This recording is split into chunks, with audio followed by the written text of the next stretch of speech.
We turn back to this week's top topic, reviewing President Trump's first 100 days in office from a pro-life perspective. As we continue to monitor how the administration is following through on pro-life promises, we speak with someone who works closely with the president. Sarah Huckabee Sanders serves as Principal Deputy White House Press Secretary. She joins us now from the White House. Sarah, thank you for your time. You bet. Thank you so much for having me on. 100 days in, has President Trump achieved what he set out to do by this time regarding his pro-life goals?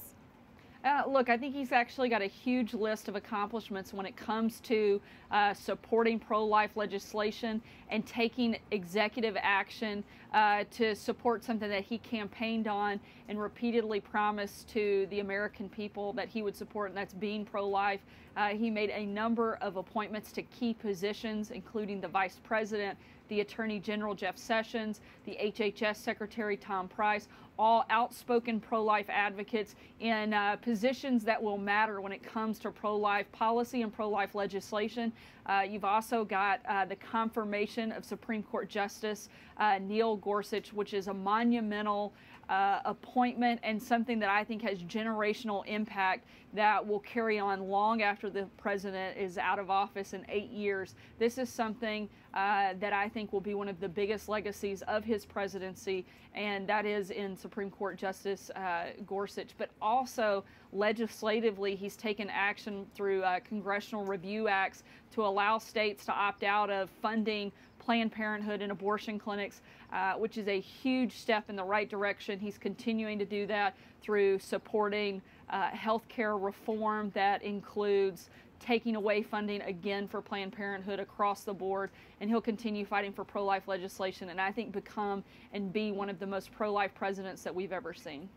Sarah, President Trump also campaigned on repealing the contraceptive mandate in Obamacare, which requires employers to provide contraception. When can we expect to see that repeal happen so religious groups like the Little Sisters of the Poor aren't forced to violate their conscience? Look, the president's made no secret that health care reform and certainly repealing and replacing Obamacare is one of his top priorities. That's something that he and his administration and the team are working on constantly, day in, day out, and we hope to see that get finished and completed here in the coming weeks. And we don't have a set timetable, but we do hope that that happens soon, and it certainly remains a top priority for the president.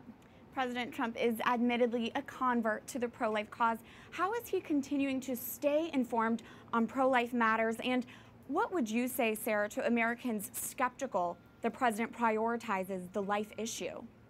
I think it's extremely clear that he's made it a priority by the number of actions that he's taken in his first 100 days in office. But not only that, but who he has surrounded himself with. You've got the vice president, who's one of the most outspoken pro-life advocates in the country, Kellyanne Conway, Attorney General Jeff Sessions, the HHS Secretary Tom Price, as well as many others within the staff and within the walls of the White House that are outspokenly pro-life. And I think that's a testament to where the president is on this. But not only that, but the actions that he's taken in these first 100 days and making it a priority in his administration. I think you'll continue to see him do that over the next 100 days and the 100 days after that through the 8 years that he will be president.